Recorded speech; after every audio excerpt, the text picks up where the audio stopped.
ബസറയിൽ ധാരാളം സമ്പത്തും ഒരുപാട് പണത്തിൻ്റെ ഉടമയായ ഒരു വ്യക്തി ഉണ്ടായിരുന്നു.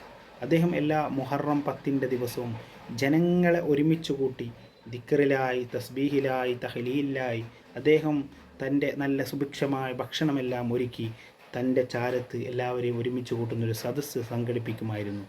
ഇത് തൻ്റെ അയൽവാസിയായ നടക്കാൻ സാധിക്കാത്ത തളർന്നു കിടക്കുന്നൊരു പെൺകുട്ടി ഈ സംഭവം കണ്ടു തൻ്റെ പിതാവിനോട് ചോദിച്ചു, എന്തിനാണ് എല്ലാ വർഷവും ഇദ്ദേഹം ഇങ്ങനെ ആളുകൾ ഒരുമിച്ച് കൂട്ടി ഇങ്ങനെ സദസ്സ് സംഘടിപ്പിക്കുന്നത്? അവിടുന്ന് പിതാവ് പറഞ്ഞു, ഇന്ന് ഒരുപാട് പവിത്രമായ മഹത്തമായ ദിവസമാണ്, അതുകൊണ്ടാണ് എന്ന് പറഞ്ഞു കൊടുത്തു. പ്രിയപ്പെട്ടവരെ, അങ്ങനെ ഈ പെൺകുട്ടി ഇവരെ വീക്ഷിക്കാൻ തുടങ്ങി.